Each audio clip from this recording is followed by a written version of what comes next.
Deus, querido Pai, agradecidos estamos, Senhor, por mais esta oportunidade que estamos tendo. Que essa reunião transcorra em clima de muito aprendizado para todos nós. Obrigada, Senhor. Graças a Deus e que assim seja. E com vocês, Celi, dando sequência aí no Livro dos Espíritos, tá? Uma boa tarde para todos. Vamos continuar aqui abordando na tarde de hoje o assunto, né, da semana passada, que iniciamos na semana passada, que é possessão. E vimos que possessão, no verdadeiro sentido dessa palavra, de acordo com a filosofia de outras religiões e tudo, não existe para a doutrina espírita. A possessão nada mais é que a subjugação de um espírito que alcançou esse patamar aí de influenciação tão grande por conta da permissão que aquela pessoa, né, aquela alma encarnada deu a ele. Nós é que oferecemos esse convite a esses espíritos com a nossa invigilância, com a nossa imprudência, com nossos pensamentos ruins, que baixam muito a nossa frequência vibratória, que é exatamente nessa sequência que esses espíritos estão sintonizados, numa frequência muito baixa. E quando nós baixamos a nossa, nós estamos muito à mercê desses espíritos. Já falamos alguma coisa sobre isso em outras oportunidades. Semana passada, nós começamos a abordar esse tema e ficamos sabendo pelos espíritos que a possessão, no verdadeiro sentido da palavra, não pode acontecer, porque o corpo, na possessão, eles entendem que o espírito toma o corpo, entra no corpo. E isso não é possível, porque o espírito, nós somos espíritos e estamos ligados a esse corpo que nos pertence enquanto nós estamos aqui nesse mundo, que aqui ele vai ficar quando ele morrer, né? Porque o corpo morre e o espírito se emancipa, entra na dimensão espiritual com seu corpo espiritual, que é o perispírito. Então, esse corpo que foi doado geneticamente pelos nossos pais, com esse material genético, cujo perispírito trabalhou nele para que ali fosse colocado, implantado nesse corpinho informação, todas as nossas necessidades evolutivas. Então, se tivermos uma doença que tivermos que resgatar, ela já vai estar presente ali e, num determinado momento, ela vai se manifestar. Então, o espírito, que somos nós, esse espírito está ligado ao corpo, molécula, por conta da época em que houve ali a união dos gametas masculinos e femininos, e ele foi ligado ao corpo por uma extensão do perispírito, que é esse corpo espiritual, que a alma nunca deixa, que ela leva até sempre, até eternamente, né? Que o espírito precisa de uma matéria para ele se comunicar, e esse corpo, ele é semimaterial. Ele não tem matéria agregada como nós temos no corpo físico, mas ele possui eletromagnetismo. Ele é um aglomerado de fluidos eletromagnéticos aqui para o nosso planeta. Em outro planeta, ele é constituído do material deste planeta.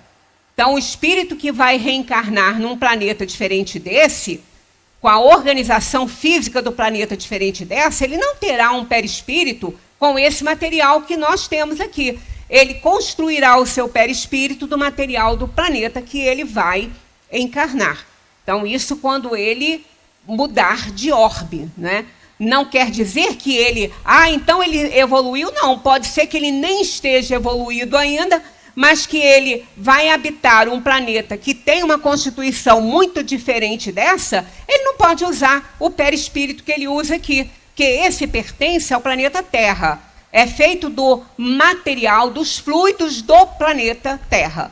E se ele for para um outro, ele vai operar a transformação, né, desse perispírito, deixando o material da Terra aqui e vai usar o material do planeta em que ele vai reencarnar para ele construir esse perispírito. Então, já que o espírito está ligado pelo perispírito ao corpo físico, molécula por molécula, desde a época do nascimento, da união dos gametas, claro que ele não pode habitar um outro espírito. Não há coabitação de espíritos num corpo. Então, nesse sentido, a possessão não é uma realidade. Mas na questão da possessão do pensamento, aí é outra história. Aí essa existe, tá? E é o grau mais alto de uma obsessão. Então, nós paramos nesse slide aqui, que a prece é um poderoso recurso para todos os casos. Mas sabei que não é suficiente murmurar algumas palavras para obter o que se deseja. Nós precisamos movimentar nossas forças, né, nossas forças fluídicas, para que a nossa prece possa alcançar os objetivos. Então, não pode ser apenas de lábio. A gente encerrou a reunião na semana passada falando sobre uma prece que a gente dita em outro idioma e que ela não alcança nada se a gente não entender aquele idioma, se nós não falarmos aquele idioma. Tanto que eu falei, se eu ditar aqui o Pai Nosso em latim, nem eu vou movimentar minhas energias, porque eu não sei latim. Então, eu não vou movimentar minhas energias para alcançar os objetivos com a minha prece. Então, obviamente que ela não vai alcançar o que eu desejo, né? Então, nós precisamos sentir, é o sentimento e a razão que, com essas forças movimentadas, nós vamos fazer que a nossa prece chegue aos objetivos a que nós nos propomos. Então, cumpre, portanto, que o obsedado faça de seu lado também a sua prece, o que for necessário para destruir em si mesmo a causa que atrai os maus espíritos. Uma pessoa que está sendo obsidiada por um espírito, ela precisa querer também procurar a causa desta influenciação, o que ela está fazendo que está atraindo esses espíritos para ela. Porque, às vezes, a pessoa chega aqui na casa espírita, coloca meu nome na reunião de desobsessão, eu estou passando por um processo obsessivo de espíritos e tal. Então, nós colocamos ali a pessoa para a irradiação, para estar presente nas nossas preces, no atendimento espiritual desta casa. E muitas vezes aquele espírito se comunica, que está influenciando essa pessoa, ele se comunica, dá aí faz o seu lamento, a sua reclamação, ele é o mediador da reunião, conversa com ele, leva ele a entender uma série de coisas que ele não havia entendido, por que ele está passando por aquela, que ele passou por aquela situação, que ele está acusando o seu obsidiado ter feito com ele, mas ele acaba entendendo e ele então se afasta. Mas caso aquela pessoa que estava sendo abordada por esse espírito, se ela não combater a causa que aproximou esse espírito dela, então ela vai atrair outro. Ela não vai se livrar do processo obsessivo, ela vai se livrar daquele que não quis continuar com ela, porque se ele quisesse, a atração que ela faz não ia ser diferente e ele ia ficar junto com ela, né? Então, a prece é um recurso, mas tem que ser uma prece sincera, uma prece simples, não tem que ter tantas palavras lindas, não é esse, é o sentimento que conta, que vai movimentar essas forças, essas energias que a alma encarnada possui por conta aí desse perispírito, que é um aglomerado eletromagnético e ela gera energia, não é? Então, ela tem um padrão vibratório. Nós pensamos, quando nós pensamos, nós acionamos esses fluidos do perispírito que vibram num plano vibratório. Se for o pensamento bom, alto, um plano vibratório alto. Se for pensamento ruim, é baixo e vai estar na sintonia dos espíritos inferiores. Aí eu prometi que eu ia trazer hoje aquela escadinha, porque o segredo todo aí é a gente combater a influenciação antes dela se tornar uma obsessão, que foi o que a gente falou na semana passada. O espírito faz uma influenciação sutil e a gente não acha que ele está fazendo nada. A gente, isso é meu mesmo, isso é uma... eu não estava atenta. Pode não ser, pode ser da própria pessoa e pode não ser. Então, o espírito ele entra sutilmente no campo do nosso pensamento e ali ele começa a infiltrar pensamentos que, se nós não combatermos nessa fase aí, onde, quando, no caso, nós não conseguimos evitar essa influenciação, porque a gente falou sobre isso e por que nós não podemos evitar, se a gente não combate ali, não dando atenção a determinados pensamentos que são sugeridos por eles, vai se tornar uma obsessão se a gente não prestar muito atenção. Então, nós vamos para a nossa escadinha, que essa escada, ela nos ajuda muito a perceber. Né? Lembra que eu coloquei aqui o exemplo da pessoa que quer emagrecer, ela deseja, mas ela não faz a parte dela. Aí ela nem percebe que ela está engordando, porque a roupinha dela, ela já não usa uma roupa muito apertada, e ela vai. O dia que ela, às vezes, bota uma que não tem tanta elasticidade, ela, eu engordei um pouco. Aí ela, mas isso aí eu perco rapidinho, e não vai dando atenção, não vai dando. Daí, quando ela vai ver, ela está com mais 10, com mais 15, com mais 20. E o processo obsessivo é mais ou menos assim. A gente não dá importância ao que os espíritos estão falando e aquilo vai crescendo, vai virando uma bola de neve, até que a gente não responde mais pela nossa vontade. Isso é muito comum, muito mais do que a gente pode imaginar. Então, vamos à escadinha aí, ó. Aqui, antes, só para complementar o 480, que é a última nesse texto aí, quando Kardec pergunta, né, que pensar da expulsão dos demônios, de que fala no Evangelho, aí ele fala, isso depende da interpretação. Se chamar de demônio a um mau espírito que subjuga o indivíduo, quando a sua influência for destruída, ele será verdadeiramente expulso. Agora, olha só, quando a sua influência for destruída, e essa influência, ela só vai ser destruída se a pessoa encontrar o foco, né, que está atraindo esse espírito e mudar o seu padrão vibratório. Aí a influência dele é destruída, porque ele não consegue mais nada. Né? Do contrário, ele vai ficar ali, né, perturbando. Quando a tiver descurado, se for uma doença, né, que muita gente atribui, muitas vezes, a doença, uma possessão. A pessoa está com uma doença mental, ou ela tem uma epilepsia, ela tem uma coisa... não, isso é possessão demoníaca. Né? Não é. Tem, então, muitas pessoas que são tratadas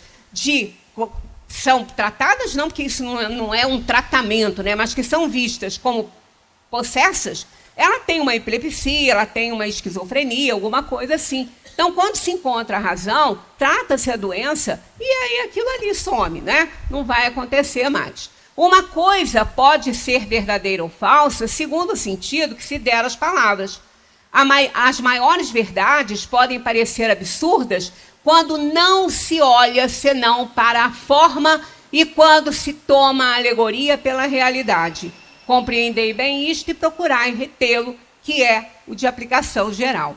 Então, é isso que a gente tem que pensar, né? Quando existe algum problema, qualquer coisa, é barulho em casa, é a pessoa que não está bem, a pessoa que está muito irritada, que é uma pessoa que mudou um comportamento de repente, não vamos pensar que é espírito logo de saída, não. Pode ser um problema físico.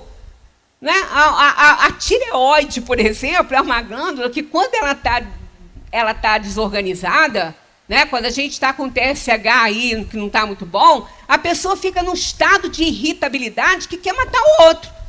Né? E a outra que sofre de TPM também quer matar o outro. E, no entanto, ela está com problema de ordem física mesmo. né? Que são hormônios que ficam ali descontrolados e isso repercute no comportamento da pessoa. Então, primeiro tem que avaliar isso, né? Vamos avaliar, está tudo bem na parte orgânica, está tudo legalzinho? Então, tem algo que precisa ser tratado, que é a parte espiritual. Quase todas as doenças trazem também com elas um pouco de influenciação espiritual pela fragilidade em que a gente se encontra diante da doença. Às vezes uma revolta, às vezes uma tristeza profunda, e isso abre portas para os espíritos inferiores piorarem a nossa situação ali, né? Então, há sempre que tratar os dois lados.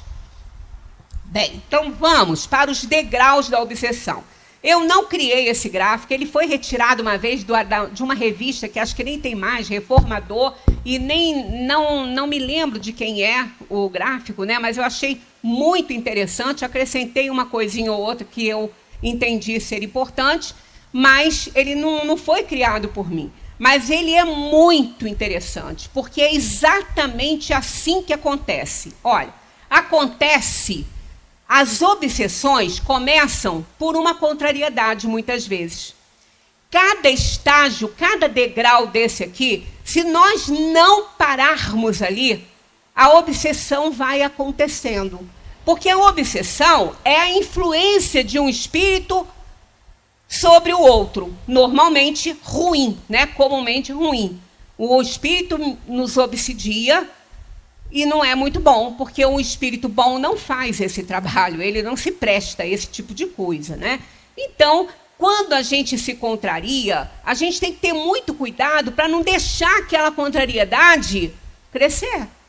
Porque se ela crescer, ela vai virar outra coisa, né? Ela já não é uma simples contrariedade, já vai aumentar essa animosidade da pessoa.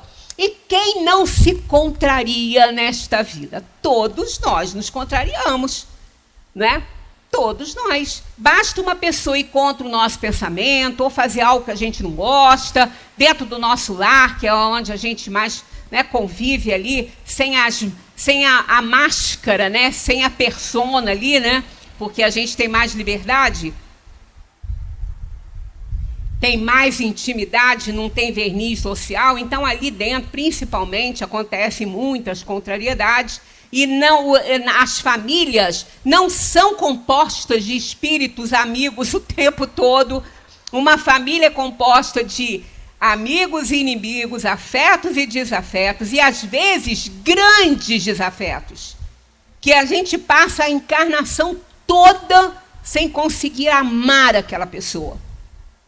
Respeita, mas não consegue amar, né? E são uniões de desafetos justamente para fazer essa redenção, né? Esse resgate, e nem sempre a gente consegue. Então, ocorre muitas contrariedades dentro da nossa casa, no nosso trabalho, na rua, no trânsito, né? Quantas vezes a gente se aborrece, se contraria porque levou uma fechada, porque esbarraram no carro, e são essas coisas, né? Mas, quando a gente não corta, sentiu tudo aqui que aqui a gente vai apresentar, a gente pode sentir, né? Mas só não pode dar a importância daquilo ficar em nós. Raiva, ódio e ira, tudo isso a gente pode sentir, mas a gente não pode jogar isso em cima de ninguém, e muito menos deixar que aquilo crie raízes em nós, que aquilo fique efetivo ali, porque vai nos causar grandes problemas. Então, se a gente não corta a contrariedade logo de saída e fala assim, deixa isso para lá, isso acontece, pronto. Aí a gente já sai desse padrão, já não dá oportunidade para nenhum espírito insuflar mais e exacerbar essa contrariedade em nós. Se a gente não faz isso, isso aí vai virar um aborrecimento. Daquela contrariedade, a gente passa a ficar aborrecido.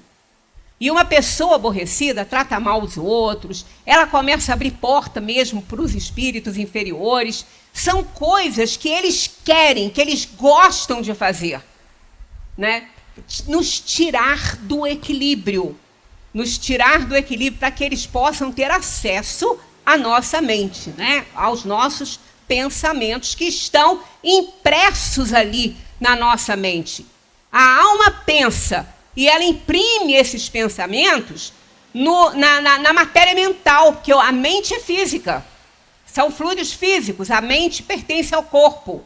Então, o pensamento é a alma que pensa e ela imprime na mente um quadro, ela pinta um quadro. Cada pensamento a gente pinta um quadro. E os espíritos estão vendo esse quadro que a gente pinta, né? Se a gente não dá oportunidade também a si mesmo de acabar por aí e ver que isso não vale a pena, aborrecimento para quê? Às vezes foi uma bobagem e a gente está ali alimentando, se aborrecendo com aquilo. Chega um, chega o outro, porque o nosso anjo da guarda, ele nos ajuda o tempo todo. Ele coloca pessoas na nossa vida, tanto que quando às vezes a gente está aborrecido com alguma coisa, vem alguém, nos abraça e fala, fulano, larga isso para lá, vamos seguir em frente, deixa isso. Né? Sempre tem alguém que vai ali tentar levar um pouquinho de paz e a pessoa está ali vermelha, quase tendo um infarto, quase tendo um derrame, está lá aborrecida com uma bobagem. Mas isso aí é o quê? Já são os espíritos intensificando isso, dificultando a pessoa em compreender que aquilo é uma bobagem. Ela acha que não é. E ela quer, às vezes, partir para a vingança, né? Então, no trânsito, então, é um horror. Sai, vai lá, puxa o outro, quer bater. É assim que a gente está vivendo nos tempos de hoje. Está bastante complicado. Mas se a gente não frear o aborrecimento, não vai ficar só ali, não. Não vai mesmo. Vai para a irritação. Aí a gente já começa a se irritar de uma tal maneira que a gente já não aceita ninguém falando com a gente. Aí se o outro tenta, fulano, fica quieto, fica na sua, me deixa aqui, deixa que eu resolvo meus problemas. Começa isso, a irritação é uma exacerbação da contrariedade e do aborrecimento. A pessoa irritada, ela parte para a agressão, ela faz coisas que ela não quer fazer. Isso é um prato cheio para os obsessores, que é exatamente isso que eles desejam. E aí a gente continua dando oportunidade a eles de nos influenciarem, né? Aí a gente não se importa, estamos lá para cair num mau humor que a gente não vê mais nada bom na vida. Aí o espírito já conseguiu muito do que ele queria. Percebam que aqui nós temos essa linhazinha ligando esses degraus aqui. Aqui nesse ponto, nós ainda estamos sob a nossa saúde mental ainda. Estamos influenciados, mas percebemos isso. Sabemos disso. Tem hora que às vezes a gente fala para a gente mesmo assim, gente, mas por que eu me aborreci com isso? Por que eu me irritei com isso? Que bobagem. Aí pronto, ela cai para antes da contrariedade. Ela não subiu. Ela desce essa escada toda rapidinho. Né? Quando ela percebe isso, quando ela sente o próprio mau humor dela, que tem pessoas que ficam tão... Tem umas que são mal-humoradas. É característica da pessoa, não é influência espiritual, não. Tem gente que dorme e acorda de mau humor. E não pode nem falar com a pessoa de manhã, que se bobear é agredido ali de manhã. Né? A pessoa custa a entender. Mas quando a pessoa não é assim, ela não tem essa característica na personalidade dela, e ela se torna mal-humorada, ela não se aguenta. Ela fala, gente, eu não estou me aguentando, por que eu estou desse jeito? Estou ficando doida? Né? Porque as pessoas que estão em volta começam a falar, fulano, presta atenção, o que está acontecendo? Né? Então, até esse mau humor, a gente ainda está de posse das nossas faculdades mentais normais. A gente ainda está com o nosso poder de julgamento sobre nós. Porque até aqui nós estamos só obsidiados. Só obsidiados. Com plena capacidade ainda de entender e avaliar pensamentos contraditórios, paradoxais. Né? Aqueles pensamentos que quando a gente vai tomar uma atitude, a gente fala, não, mas eu não faria isso assim, não. Por que eu estou fazendo isso? Porque aquele obsessor, ele está sugerindo um comportamento totalmente diferente do que a pessoa teria. E ela ainda está na posse das suas faculdades de julgamento para falar, não, eu não sou essa pessoa não sou assim não, Deus me livre. Vamos parar com esse negócio. Aí ela desce a escada. Então, até aqui, ela ainda desce essa escada com uma facilidade incrível. Muito boa ainda. Mas, se ela não reconhecer isso, ela vai continuar subindo. Ela vai continuar subindo e vai cair aonde? Aqui num pessimismo. Porque uma pessoa contrariada, aborrecida, irritada e mal-humorada, acha que está dando tudo errado, que nada vai dar certo. Que está perdida. Então ela fica num pessimismo que não adianta ninguém vir e mostrar para ela o sol, que ela está vendo é chuva e nuvem negra. Né? Não adianta, ela já está sob a influenciação mais forte desse espírito que aí está tentando possuí-la, né? Tentando chegar a uma possessão através da mente, porque não é do corpo.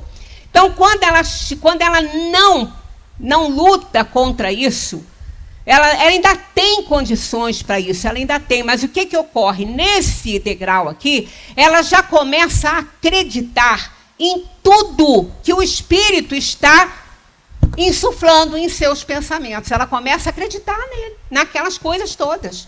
Que ela teve razão em se contrariar, em se aborrecer, em se irritar, em ficar mal-humorada, e que nada vai dar certo mesmo, que as pessoas são ruins, eu não acredito nos outros, é assim mesmo, ninguém presta, está tudo ruim, nada vai dar certo. Ela já começa a acreditar nisso. E é isso que o espírito quer, que ela acredite que esteja tudo perdido mesmo. Então, ela, nesse processo aqui de pessimismo, ela ainda pode despertar, claro que pode. Até o outro degrau, ela ainda pode, mas fica mais difícil, porque ela já está acreditando. Ela já está acreditando naquela pessoa. É como aquele que no mundo encarnado se chega de mansinho, se faz amigo, se faz de bonzinho com a pessoa, com um grupo todo, tentando conquistar a confiança das pessoas. Quando vê que ele está aceito no grupo, aí ele começa a fazer aquele grupo a subir aí degraus da iniquidade, né? Então ela começa a insuflar um monte de coisinhas, de pensamentos, que às vezes o grupo bota em dúvida, mas aí ela dá mais argumentos, porque ela é boa nisso, né? Ela dá mais argumentos, aí a pessoa começa a achar que ela está certa, e assim vai influenciando. Depois, essa pessoa chega num ponto que ela começa a influenciar tão fortemente aquele grupo, que ele começa a executar o que ela quer. E isso acontece muito, né? Muito no plano da matéria, né? Dos encarnados. Então, aí, ela vai vendo depois que as coisas não vão dando certo, aí ela começa a ser pessimista, onde que eu errei, o que aconteceu, né? A mais ainda não se colocando forte diante dessa influência séria, ela acaba ficando frustrada. Por quê? Ela não consegue mais nada. Ela não consegue dar certo em nada. Tudo que ela entra não dá certo, tudo que ela tenta fazer não dá certo, porque ela não está mais em condições de ter um raciocínio próprio e livre. Ela está sob a fascinação.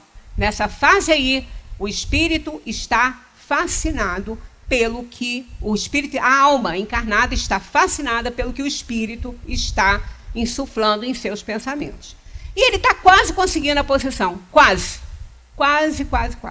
Falta pouquinho, falta muito pouco, porque a pessoa frustrada, ela se enfraquece. Ela se enfraquece, aí começa a surgir aquelas paixões nela. Ela começa a ter inveja, ela começa a ter raiva das pessoas, porque ela não consegue nada e os outros conseguem. Então ela começa a insuflar nela mesma, a despertar nela mesma sentimentos que ela carrega ainda e que estavam até esquecidinhos lá, no fundinho ali do seu arquivo. Mas ela começa a ficar com raiva dos outros que são bem-sucedidos, que conseguem as coisas, ela não consegue nada, ela está totalmente frustrada. E aí, pronto. Aqui já está num ponto muito difícil mesmo. Já está numa situação em que a pessoa está se entregando totalmente. Ela acha que nunca vai conseguir fazer nada de bom e não vai conseguir nada na vida, né? Então, ela entra nos 2 últimos degraus dessa influenciação, né? Então, ela vai entrar no degrau da angústia, porque aí ela se angustia, ela fica tão infeliz, tão angustiada, tão tensa, tão tudo, que ela não consegue nada, porque ela já é presa desse espírito obsessor. Aqui ela já não tem mais muita vontade própria. Ela está infeliz, ela está angustiada, ela está desesperada. Ela quer o quê? Morrer. Né? Ela quer morrer. Aí ela entra lá no estado de depressão. Então ela se entrega.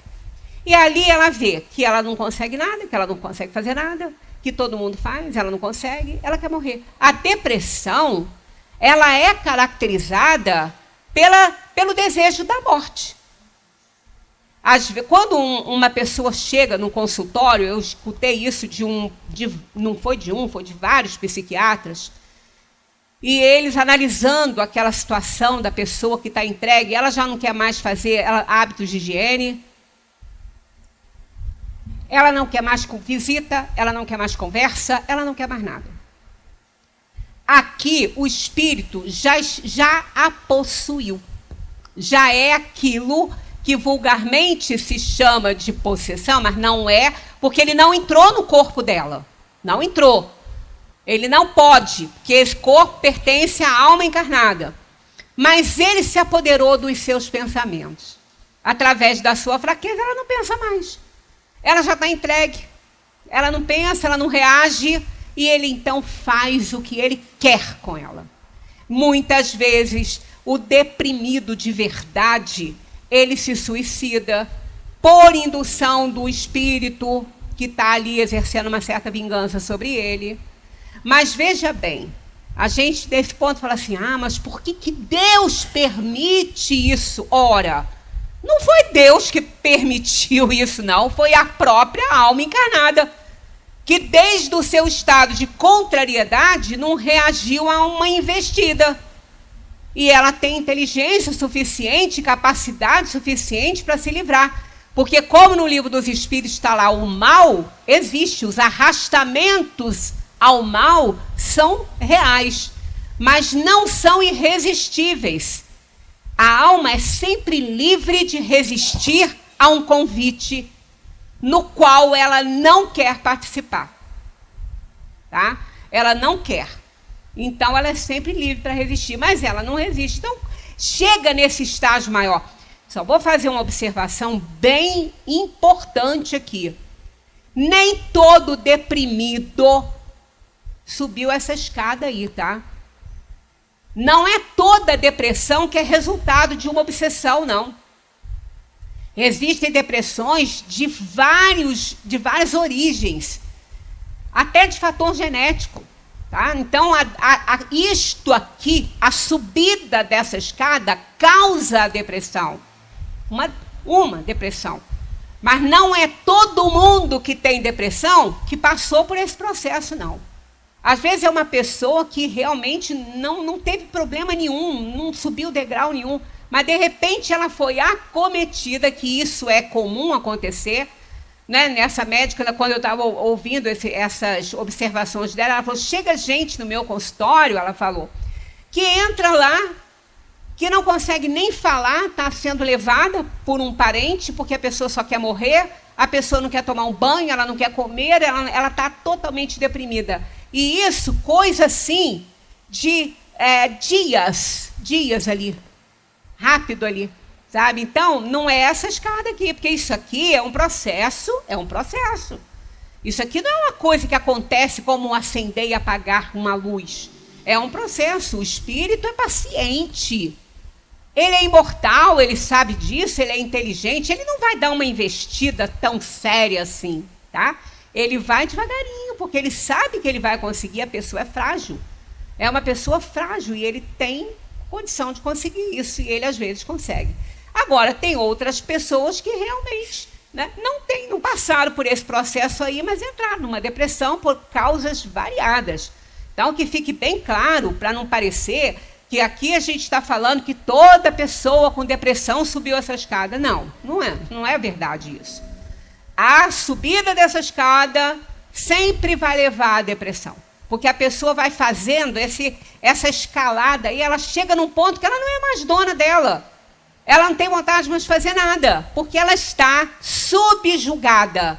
Aqui, ó, subjugada pelo espírito. Então, aqui, a gente pode observar que daqui até aqui são aqueles 4 degraus que a pessoa começa a subir, que a pessoa ainda está muito livre para fazer julgamentos. Aí ela só está no estado de obsessão só.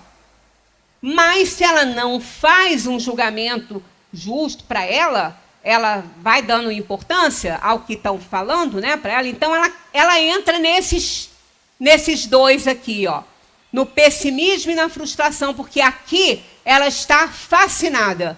Entra o processo mais sério de obsessão, que é a fascinação. Ela já acredita no que o espírito fala e daí ela só tem que fazer o quê? Executar. Então, nesses 2 aqui, ela executa o que o espírito manda. Ele que está de posse do pensamento dela. Então, muitas vezes a gente vê uma pessoa se jogando no chão, gritando, falando um monte de bobagem, xingando, palavras chulas, né? Uma pessoa que agride o outro. E ela, depois que passa aquela crise ali, porque às vezes ela é momentânea, que também não subiu esse degrau todo, é por um processo obsessivo gerado por problemas de encarnação passada, cujo espírito está no campo dela a encarnação toda. Olha, são tantas as variantes, são tantas. Essa aqui é só um detalhe, isso aqui é o que acontece mais vezes, é essa escadinha. Tá? É o que acontece. Mas existem casos em que o espírito obsessor, ele já vem junto com a alma que está encarnando. Ele já está no campo dela. E ele passa a vida atormentando essa pessoa. Né? Ele passa a vida dessa pessoa fazendo isso. Ah, mas não vamos colocar essa coisa de Deus permitir ou não permitir. Deus deu a oportunidade da encarnação e coloca nas nossas mãos o segredo da nossa felicidade, que é o livre-arbítrio. Agora, se essa pessoa tem um comportamento, faz escolhas ruins, ela não se livra dessa obsessão, ela fica ali, ela é o foco. Então, aí, depois que passa aquela crise que o espírito provocou e ele se afastou, o objetivo dele é esse, a pessoa fica morta de vergonha. Porque a pessoa sabe tudo que fez. Nesses casos, a pessoa sabe tudo que ela fez, ela sabe tudo que ela falou. E ela não sabe como que ela vai se justificar, como que ela vai explicar para a pessoa que aquilo foi uma coisa que ela não sabe explicar, mas ela já ofendeu, ela já agrediu, ela já passou um ridículo se jogando no chão, porque o espírito já possuiu o pensamento dela, ela já faz o que ele quer. Mesmo que ele saiba o que ele está fazendo, ele não tem força para resistir, para não fazer. Ele acaba cedendo, porque ele já está nesses 2 últimos degraus aí. Então, isso é muito sério. Então, como nós estamos vendo, o processo obsessivo de fascinação e de subjugação, que é o que no Livro dos Espíritos Kardec chama de possessão, os espíritos falam que é possessão, mas deram para Kardec a diferença entre possessão e subjugação. Por isso que eles não se importaram de continuar falando nesse termo, possessão, porque eles entenderam, eles sabiam que dentro da codificação Kardec já havia feito essa diferenciação, né? Que foi aquela que eu comentei com vocês, um espírito não pode tomar o corpo de outra pessoa. Então, nós temos que vigiar muito os nossos pensamentos, por isso que está lá, vigiai e orai. As pessoas falam ao contrário, essa frase invertida, orai e vigiai, mas não é assim que ela está no Evangelho. No Evangelho, o verbo vigiar vem primeiro, e tem todo sentido ele vir primeiro, porque nós, vigiando o nosso pensamento, quando a gente vigia o nosso pensamento, a gente vê o nível de vibração que a gente está, a gente então ora ao nosso anjo da guarda para ele nos ajudar a sair daquela vibração inferior. Elevar a vibração para sair da sintonia dos espíritos inferiores. Por isso que é importante vigiar. Encontrou anomalia na vigília? Trata, pede socorro ao anjo da guarda. Então vigiai e orai. Vigiai seus pensamentos e orai, para que não te suceda coisa pior. Está lá, foi o recado de Jesus para nós. Então a gente tem que prestar muita atenção nas nossas contrariedades, nos nossos aborrecimentos, irritação. Prestar atenção no que tem alguém falando, fulano larga-se para lá, não cria problema não. Que depois a pessoa tem que até pedir perdão para outra, de tanta bobagem que fala, quando está aborrecido, quando está irritado, quando está mal-humorado. E pessoas, às vezes, que ela ama, que ela gosta. Aí começa a ficar aquela relação abalada, porque o nosso amor é condicionado ainda. Não é? Ninguém, mesmo que você goste muito do seu amigo, você não vai aguentar por muito tempo essas investidas de mau humor dele. Por mais que você goste dele, você se afasta. Porque você não aguenta, não é? Então, a gente precisa, lá no primeiro degrau da contrariedade, pensar, não vale a pena. Porque se subir, vai dar nisso aí, né? Continuando aqui, no número 47 da Gênese, não é do Livro dos Espíritos, tá? É da Gênese, que trata das obsessões também, da influenciação aí dos espíritos. Olha o que vem dizendo aqui, porque do Livro dos Espíritos, Kardec o tempo todo tem dos espíritos a resposta que não há possessão, realmente não há. Mas existe possessões momentâneas.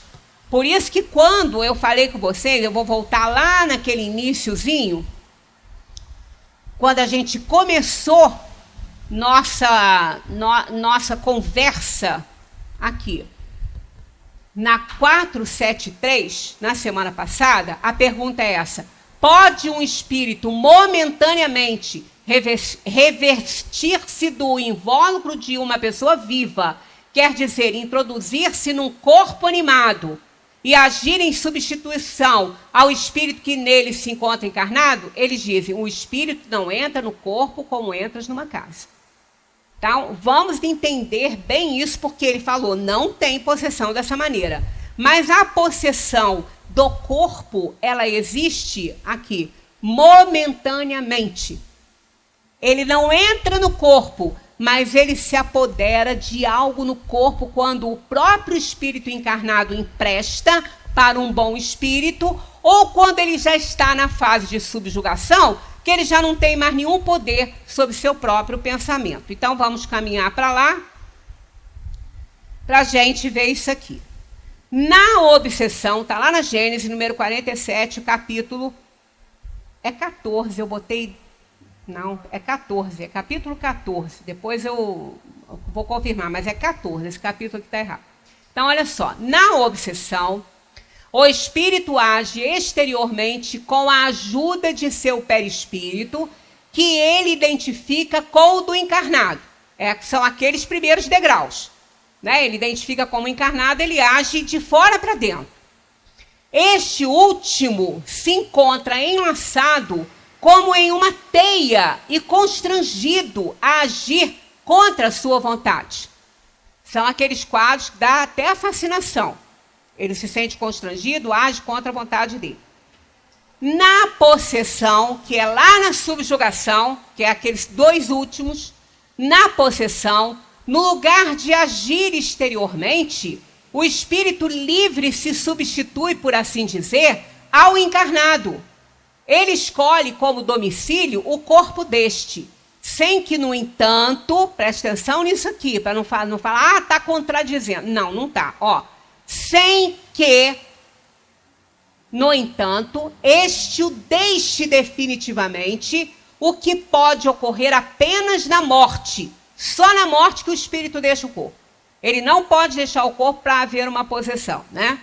A possessão é, portanto, sempre temporária e intermitente, visto que um desencarnado não pode tomar definitivamente o lugar de um espírito encarnado, dado que a união molecular do perispírito e do corpo pode se operar apenas no momento da concepção. Então, ela se operou no momento da concepção, nunca mais pode se separar, só a morte do corpo físico vai fazer esse desligamento, né? Mas na obsessão, a gente ainda está naquela situação, é a influência de fora para dentro, mas na possessão, que é na subjugação, naqueles 2 últimos degraus, angústia e depressão, ali ele não pensa mais por ele. O espírito se apoderou do seu pensamento. Em alguns casos, essa influência é tão grande que ele imprime na face do outro, do obsidiado, uma aparência diferente da que o encarnado tem. Muitas vezes até a dele. O espírito, na possessão momentânea, sempre momentânea, ela não é permanente, não é. O espírito na possessão momentânea do corpo serve-se dele como de seu próprio. Fala por sua boca, vê por seus olhos, age com seus braços, como teria feito se estivesse vivo. Então ele se apodera do corpo, não que ele entre no corpo, mas ele entrou no pensamento. E quem movimenta o corpo nosso? Como que nós movimentamos o nosso corpo? Pelo pensamento. Se eu quiser sentar, eu vou pensar que eu vou sentar, eu vou lá e sento. É pela minha vontade que isso acontece. Os movimentos que nós damos, se eu quiser levantar a minha perna, eu levanto, porque eu pensei que vou levantar a perna, eu vou levantar a perna. Então, é pela minha vontade que essas coisas acontecem. Então, na possessão, na subjugação total, o espírito se apodera do pensamento do encarnado. Então, ele faz o que ele quer. Ele cria os movimentos que ele quer, porque quem está pensando é ele de verdade. A alma continua pensando, que a alma do encarnado pensa, mas ela não tem força. O dele se sobrepõe. Por isso que é tido como uma possessão. Então, olha aqui, tudo que está em vermelho aqui que é importante. Ó. Não é mais o corpo na mediunidade falante. Que é na mediunidade falante, o que ocorre? O espírito entra no campo de energia do médium e o espírito fala através desse médium. Ele fala através do médium, com a voz do médium, embora em muitas comunicações ele até fala de forma tão incisiva através do médium que quem conheceu o espírito percebe que é ele que está ali, porque o médium não fala daquele jeito. E, no entanto, ele força uma situação, não muda a voz na maioria das vezes, mas pode até acontecer isso, tá? Pode ocorrer. Mas aqui, ó, não é mais como na mediunidade falante, em que o espírito encarnado fala. O espírito que fala, traduzindo o pensamento daquele espírito que está se comunicando, transmitindo o pensamento de um encarnado, de um desencarnado. Pois é este último, o desencarnado, mesmo que fala e que age. E se o conhecêssemos, quando vivo, reconheceríamos sua linguagem, sua voz, seus gestos e até a expressão de sua fisionomia. Então, isso pode acontecer numa reunião mediúnica em que o médium empresta o corpo para o espírito de tal forma que ele utiliza o corpo como se fosse dele mesmo, imprimindo, inclusive, a sua aparência. Mas isso, o médium, por isso que tem que se estudar. Tem cursinhos para estudar o livro dos médiuns, e os médiuns precisam estudar muito a parte mediúnica para ele entender o que ele pode e o que ele não pode fazer. Um médium não pode deixar o espírito fazer com ele o que ele quer. Se ele percebe que o espírito está entrando demais no seu pensamento e tentando subjugá-lo, ele corta a comunicação. Ele não deixa aquilo acontecer. Agora, quando é um bom espírito, é diferente. Vamos lá, ó. A obsessão é sempre obra de um espírito malfeitor. A possessão pode ser o feito de um bom espírito que quer falar e, para provocar maior impressão sobre seus ouvintes, toma emprestado o corpo que o encarnado lhe cede voluntariamente, assim como se empresta uma roupa. Isso se faz sem nenhuma perturbação nem incômodo, e durante esse tempo o espírito se encontra em liberdade, como no estado de emancipação, e o mais das vezes se conserva ao lado do seu substituto para escutá-lo. Isso acontece muito com os grandes médiuns, acontecia com Chico, acontece muito com o Divaldo. Né? Foi você e Zé Manel que estavam presentes nesse dia. Teve um congresso em Brasília, que Ângela e Zé foram, hein? Bahia, que eles foram, e quando o Divaldo foi dar a sua comunicação, fazer a prece, eu não sei bem o que foi, ele se transfigurou totalmente em Bezerra de Menezes. Né? Então, todo mundo viu Bezerra. Ninguém viu Divaldo, viu Bezerra. Isso é uma possessão temporária, momentânea, mas essas possessões são permitidas pelo médium e essas são importantes para dar aí, como está falando, mais ênfase àquela comunicação. Então, esse tipo de possessão, ela existe, mas não ainda no sentido verdadeiro, porque o espírito não entrou no corpo, ele apenas pegou as energias que estavam ali, do seu perispírito, e com a permissão da alma encarnada, do médium, ele conseguiu fazer a transfiguração no corpo do médium. Então, é muito interessante, não é um fenômeno simples, é um fenômeno bastante difícil, complicado, mas que, quando é com o obsessor, isso acontece muitas vezes. Quando o espírito possessor é mau, as coisas se passam de outra forma. Ele não toma o corpo emprestado, ele se apodera dele se o titular não tiver força moral para resistir-lhe. Ele se apodera nessas circunstâncias, nessas condições. Ele não entra no corpo, mas ele consegue neutralizar tanto a alma encarnada que ele consegue fazer transfigurações e consegue imprimir. Da mesma maneira, é algo grosseiro, mas trocando aí uma ideia no plano material para a gente entender, uma pessoa que faz uso de determinadas drogas ilícitas e tudo, com o tempo, ela modifica muito a aparência dela. Ela começa a ficar com olhos diferentes, com a tez diferente, com a tonalidade diferente. Né? Então, ela faz grandes modificações, inclusive até no próprio cabelo. Muda muito, porque é química. É química. Né? Quando a gente vê, quando uma pessoa tem um câncer e perde o cabelo no tratamento da quimioterapia, quando aquele cabelo, às vezes, nasce, ele nasce completamente diferente do que ela tinha. Às vezes ela tinha um cabelo lisinho, ele vem encaracolado, porque a química faz essas modificações. E o espírito na subjugação, ele pode fazer alteração na química orgânica da alma encarnada ali, do corpo do encarnado, e fazer algumas modificações e mudar muito o semblante das pessoas.